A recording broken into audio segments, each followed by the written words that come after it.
Welcome to the Westward podcast, where I'll be talking all things cowboying, horses, grace, grit, faith, and everything that makes the Western lifestyle so rich and timeless. I'm your host, Devin Conley. You might know me from my social media channels, Devin Out West, and in this space, I'll share stories from the saddle, lessons learned under the big sky, a little bit of my humor, some poetry, and plenty of heart. Whether it's my musings or a guest with a story to tell, you'll hear the voices of folks who live the West, not just in the land, but in the spirit. This show is for anyone who feels the pull of the open range, whether it's horses and cattle, history, Western fashion, or just that yearning for wide open spaces and the peace that comes with them. So take a deep seat in the saddle and join me as we talk about life out west. God is good, and I'm so glad you're here with me on this journey. Let's head westward. The Westward podcast is co-produced with Liveek, the leading mobile app for horse owners. Find everything you need for your horse journey, from barns and stables to trainers, jobs, and horses, all in one free app. So, who am I, and why do I have a podcast? Well, I just kind of felt like it was something that nobody was doing, and it's a brand new thing. I don't know if you've ever even heard of podcasting. I'm just joking at this point. Obviously, it's everybody's doing podcasting, but that's okay. I'm really, really excited to do this. It's honestly something I've wanted to do for a while, and the opportunity presented itself, and here we are. So thanks for being here. Thanks for following along. Thanks for joining me, and I hope you like it. For this first episode, I'm just going to give you a little background about me, because you might follow my social media channels, Devin Out West, and if you do, you might have noticed that there's not a lot of information about me out there, actually. It's just kind of my humor and my poetry and things of that nature. So I just wanted to give you a little info and background on me and tell you a little bit about how I'm involved in the horse industry, how I got involved in the horse industry, and we'll go from there. So this is going to be the first episode of the Westward podcast. Again, so happy that you're here. So I was very, very blessed to grow up in the horse industry. My dad was a team roper on the circuit, and he was a healer. And if you know anything about healing, you know that it's an art form, and he's definitely an artist. So dad was a team roper. I have a brother. I have a sister. And my earliest childhood memories are dad taking us to the team ropings, arena lights, riding his horse, his roping horse, back to the trailer. And sometimes he'd let us warm her up, which as a kid, to ride around that arena with some of the top ropers, in the country at the time, in dad's saddle, couldn't reach the stirrups, warming up his roping horse. Well, I can call those memories back right now as if it happened yesterday. Just such cool childhood memories. So dad was a team roper. That's where I kind of I cut my teeth on the rodeo industry, was going along with him, with my siblings, and him taking us down the road so he could continue roping. And it was the four of us cruising down the road in like a 1978, 1980 Jamboree motorhome and like a rusted out Charmac bumper pole horse trailer. And that was it. That was the crew. Just a motley crew cruising down the road in an RV that you could not get over like 50 miles an hour. And if you were going up a hill, forget it. You were down to like 25. I learned very early on from a young age that people will flip you off if you're pulling a horse trailer and you're going slower than what they would like you to. So that's fun. Going down the road with dad as he was roping was really, really cool. And then we kind of all got to the age 5 or 6 where we became old enough to start rodeoing in the Pee Wee division of the CJRA, the Colorado Junior Rodeo Association. And so dad backed off his own dreams and kind of slowed down on his own roping schedule so that he could start taking us to the junior rodeos. And so we kept going down the road, but now in a little bit of a different capacity. And so we didn't just have dad's roping horse in the back. We had 3 or 4 horses in the back, and he had 3 wild children to wrangle. And again, a motorhome that couldn't get over 50 miles an hour. So if you can imagine kind of a 3-ring circus, that was us. And now I'm at the age where I can look back on that and be like, wow, Dad, thank you so much. You were a superhero. I don't know how you did it, but somehow he did. So Dad not only kind of gave up on his own roping dreams for us, but he actually turned his roping mare into a junior rodeo horse. So she was like the first horse I competed on, the first horse I ever went to the finals on for rodeo. Her name was Lady. She was 14-1, maybe 14-2 if she stood on her toes. Just a plain little sorrel mare, grade. He bought her for $950, and he'll tell you that $50 almost broke the deal. He was like, I did not want to pay that extra $50, and he almost missed out on the horse of a lifetime because of it. But she was one of those horses that you could never replicate. Just priceless and irreplaceable. And she was as solid as a rock, as solid as they come, except she was a lot of horse. You know, she was a handful. And somewhere along the line, I'm not really sure how I did it, I accidentally taught her to rear, and then I could call it up on command. Don't try this at home. I do not recommend this. This was a bad thing that I did, and I would never do this with my horses now, but I would, oh my goodness, I would teach her to rear, and then we would walk into the arena on her back legs, and my poor father was like, what have you done to my good horse, you know? So that was a lot of fun. Probably not for Dad, but Lady is who really, really taught me the ropes of rodeo, of competing, of finding some confidence at that age, and all of those things. So, you know, we junior rodeoed, and then that turned into high school rodeo, and I did some college rodeo, and it all started with watching Dad compete, you know, at the team ropings at the rodeos. And it was an incredible way to grow up, and it was a huge blessing. Again, I'm at the age now where I can look at what my dad did and everything that he carried on his shoulders and put up with. And I'm like, that was impressive. That was very impressive because, you know, we're in this motorhome traveling. He's got 3 young kids, 3 or 4 horses in the back. He's in charge of everybody's life, right? And do you think we were good traveling partners? Absolutely not. No, we were terrible traveling partners. We went into the back of the motorhome and fell asleep. And he sat up front for 8 or 9 hours and just drove that old motorhome. A lot of the time he'd take us out of school early on a Friday and we'd hit the road, and he would just drive like straight through to very desolate,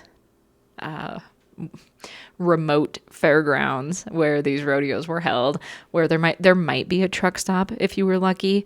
If you were lucky. Otherwise, we kind of subsisted off Lunchables, but that was the name of the game. So yeah, thank you, Dad. Big shout out to you for everything that you did there, which was a lot. And growing up in that kind of environment as a kid, I learned some very valuable lessons that I still carry with me today. So one of them being, it doesn't matter how much money you have, and it doesn't matter if you have the shiniest, newest rig in the lot. It doesn't matter if you're going to pull out a horse that costs you $50,000, $60,000, $70,000. It doesn't matter if you're going to pull a horse out of the back that costs you $500.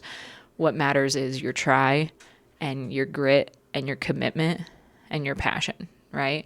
And kind of along those same lines, Dad had a rule, and his rule was that we had to iron our rodeo shirts and put them on hangers in the horse trailer or in the motorhome.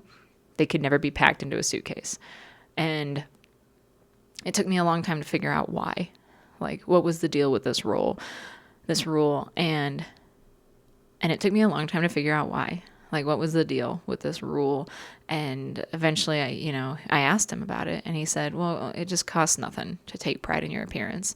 So at this time, yeah, we had some horses and we had this rig, but we didn't have a lot of money growing up. And so we didn't ride $50,000 horses. We didn't ride $5,000 horses. We rode budget horses, but they were good. Dad always made sure they were good. And we were making do, right? And so his rule of it costs nothing to take pride in your appearance has really stuck with me, because I still iron my shirts to this day. Like, all my button-ups, all my pearl snaps, my jeans, they're going to get ironed, because they might not be the newest things on the rack. Half the time they're probably from the thrift store. Doesn't mean I can't iron them and get the wrinkles out, because that's free, right? So a couple rules that I learned from those times that still stick with me and that really resonate with me. And Lady was a gift. She was a blessing. I released a poetry book recently called Words of the West, and there's a poem in there called The Sorrel Horse, and that's about Lady, because there's a lot of folks out there that they don't want a sorrel, right? They don't want a bay. They don't want kind of a plain Jane horse, and that's totally fine. Like, you're welcome to have your preferences, and you can buy whatever you want to buy. Spend your money however you want to spend it, but I would never turn down a sorrel horse. I love them. I think they shine in the sun like a new penny. I think they're gorgeous. I think they slick off just spectacularly. And that poem is about Lady, because she was that sorrel horse that I think got overlooked and then turned out to be a superstar. He paid $950 for her, and he had offers to buy her from some of the best ropers of the time for thousands and thousands of dollars. So you just never know. Doesn't matter what color they are. My motto's always been, a good horse can't be a bad color, because there is no bad color. So I'll fast forward a little bit, so I'm not, just rambling about my childhood, but along with, the junior rodeo, we lived on a little farm. We raised some hay. We always had some cows, some sheep, some goats, some hogs, breakaway calves, all that stuff. So it was a really great way to grow up, and just kind of running wild. In northern Colorado, where I grew up, just running wild, swimming in the irrigation ditches. Well, swimming is kind of a strong term. Standing in the irrigation ditches, because they only went up to like your knees. So, we used to tie ropes to the barn rafters and jump off the haystack and swing on the rope until Dad found out. And then he was like, "You're going to pull this barn down on top of your heads, and I'm going to be furious." So we stopped doing that. But had a great childhood that way, played some sports. And then as I got older, I was a junior in high school when I realized I wanted to be a history teacher. That's just what I wanted to do. And so I wanted to be a history teacher. I wanted to teach American history specifically. And it was all due to a teacher that I had in my junior year of high school, Modern America. She was fantastic. And she just made every kid love history. I've always been a huge history buff. I was kind of the weird kid reading like war biographies in third grade and like military history textbooks. I've always been fascinated with history. It's always been my favorite subject in school. And my junior year, I was like, this is what I'm going to do. I'm going to be a history teacher. So I graduated high school at 17. I went to Colorado State University for my teaching degree and double majored in history, and social studies education. And then again, another huge blessing, I student taught at a school for social studies, 7th grade. And then again, another huge blessing, I student taught at a school for 7th grade social studies. And then at the end of that year, the teacher in that position moved to another position within the same school, and I was hired for that job. So I walked into my job at that school where I was already familiar, already knew the people. It was incredible. I went from there, stayed at the same school, and then taught 8th grade U.S. history, and then did that for about a decade. I was about 9.5 years in when I decided I wanted to maybe try something a little different. And so I went back to college, got my master's in counseling, and then a counseling job opened up at the same school. And so I became a school counselor at the same school, which is unheard of that I was able to stay there through all those transitions for a decade. So I was a school counselor, and then again, the sky opened up. God worked. He always makes a way, has a way, right? You just have to trust his plan. And he dropped another job in my lap in equine media. And I was blown away. I was like, absolutely. And so at 30 years old, I made this huge, giant career change. So before I go any further, I do want to note that if you're in the horse industry, you have horses, you have livestock, whatever it is, it's okay to have a full-time job outside the industry. Sometimes I think maybe we won't be taken seriously if our job, our 9 to 5 is outside the horse industry. And I'm here to tell you, like, that's not true. I was a teacher for so many years, and I have never gone a day in my life without having horses in my life, without owning horses. But, it's okay to work a job outside the industry. It's okay to go to your 9 to 5 and then come home to your horses and kind of live dual lives. It's okay to have a town job, so to speak, to afford your livestock. There's a lot of people that do that, and you are no less of a hand. You're no less of an equestrian, a horseman, whatever it might be, because you have a job outside the industry. And if you have a job within the industry and horses is all you do, day in and day out, that's awesome too. That's fantastic. And for some people, that's the dream. For some people, they want to keep horses as their side, their passion, their hobby, their lifestyle, whatever, and then have the other job in town or the job outside the industry. That's fine too. It's all fine. We're just trying to all make money to support our expensive habit of horses. So if you work a town job outside the industry, that's okay. It doesn't make you any less involved in the industry. So I just want to make sure I note that. Now, I did end up in this job in equine media, and all of a sudden I was immersed. I was working in the industry. I was working in the horse industry, and it's been amazing. It's been incredible and another blessing and another gift, and I'm very, very grateful for that. So I've done it both. I've worked outside the horse industry. I've worked fully immersed in the horse industry, and either way, I always had horses and we're all just working to afford our horses. So working in equine media, it's been fantastic. I love it. I've learned so many things, met so many cool people. Very, very grateful for the opportunities there. As far as like the social media stuff, I'm kind of an introvert. So social media was never in my plans to grow on social media. Of course, then I learned so much about it and how to manage it and how to run it, properly. But it has been self-taught. I did not go to school for that. It has been trial and error, and I've grown to love it. I really have. And I have a great passion for the reach that social media can bring you and the way it can help you tell your narrative and your story and connect with people and grow and build a community. And that's been the things that I've done that I've just absolutely loved. So across all my social media platforms, I think I have between 700,000 to 800,000 people that are there with me on that journey. And how cool is that? What a gift. Because, I write about this in my poetry book, Words of the West, but who am I, right? Like, I'm kind of a nobody. I'm just a gal who lives in Wyoming who has a pickup with over 200,000 miles on it and a horse trailer with a lot of rust and a few horses that I think are really nice. But I'm rich beyond measure in the things that you can't put a price tag on, like my fiance is the most wonderful man I've ever met in my life. And I have a fantastic family, and I have friends that help me day in and day out and help me grow and help me learn. And I am rich in the things that money can't buy. So very blessed there. But at the same time, sometimes I look at these platforms and I'm like, oh my gosh, this is so cool. This is what a gift, what an opportunity. And I am so grateful for everybody that's been there for that journey.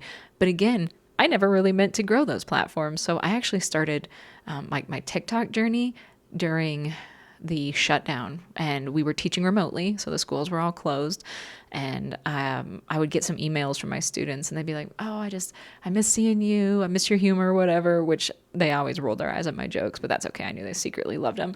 And so I started making some videos so I could just kind of like make jokes, and my students could watch these videos and be like, oh, that's so funny. That's my teacher. And they'd laugh. And then I made a couple horse videos that just took off. I realized, okay, so all these like weird, funny conversations I have in my head about horses are relatable to people. Interesting. And I just kept making the videos, and all of a sudden the community started to grow, and people were like, this is exactly how I feel. This is exactly what my horse does. Let me tell you my story about my little stinkers out there that throw their hay all over the ground or whatever. And it's just grown into this blossoming, wonderful community of people who are so kind and so uplifting, and I'm just grateful for every single one of them. And it's grown from like where I've shared my horse humor to I try to share some like tips and tricks. I am no horse trainer, okay, but I've been in the industry my whole life, and so I try to share some things that maybe I've learned the hard way on, the relatable content. And then I started sharing my Western poetry. Now, I've written my entire life. I've always loved to write. I've always loved to write poetry, short stories, everything like that. Always. I remember I shared one of my poems, didn't think anything of it. I just thought, well, this is kind of a neat place to put things out there. And it went like viral. And I was so honored. I was so honored that people liked those words that I just sat down and scribbled on a napkin. And all of my poetry, every single one of my poems is based on my personal experiences. They're based on horses I've owned in the past. They're based on people in my life or people I've come across or stories that people have told me. And so they're very, very personal. And at first I was like, I can't put these out into the world. Like they're precious to me. These words are precious to me. And now it's like, no, I love sharing this because I love the feedback I get of people that are like, thank you for putting this into words, which is so awesome. So my poetry book, Words of the West, has been a labor of love. It is self-designed, self-published. What a learning curve that was. I got it done and put it out there. And again, I was so overwhelmed and humbled and grateful for the outpouring of support that came with that. I think I've sold about 800 copies so far, and that's just so cool. That just makes me so happy. I sign every book. I print every label, packed all of them myself or like with the help of my fiance or my dad, and still working on getting orders out as they come in, and I'm just gonna keep the order open for the books. And I'm just so appreciative that so many people found value in my words or found relevancy in my words or found themselves.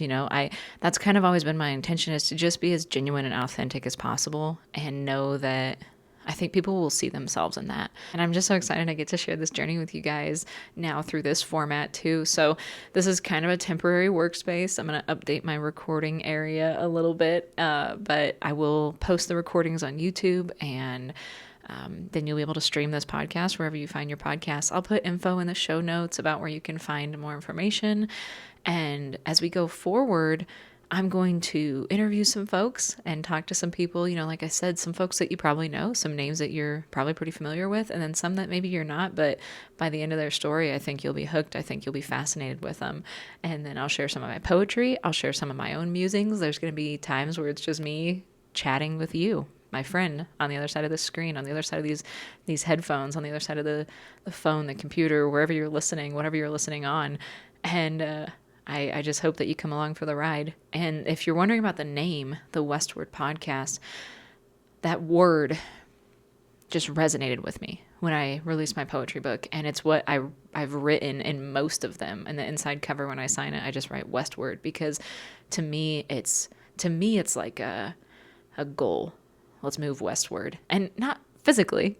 Like, that doesn't mean you have to pack up and move westward physically, but we're talking about the West. We're living the spirit of the West. I'm trying to bring that to folks who maybe they want a taste of that, but they've never had the opportunity, or maybe they're in the high rise and they're overlooking the city lights and dreaming about open fields, whatever it might be. I'm just trying to bring you westward with me a little bit. And I hope that I'm able to, and I hope that you enjoy this show. And going forward, if you have suggestions or you have people that you really want me to chat with, I'm definitely going to be open to all those suggestions. And if you have feedback, please let me know. Otherwise, this is just kind of a little get to know me session. And I'm just really happy that you're here. So thank you for being here. Thanks for coming along for the ride. Until next time, check on your friends, check your cinch, and thanks for heading westward with me. God is good, and I'm so glad that you're here.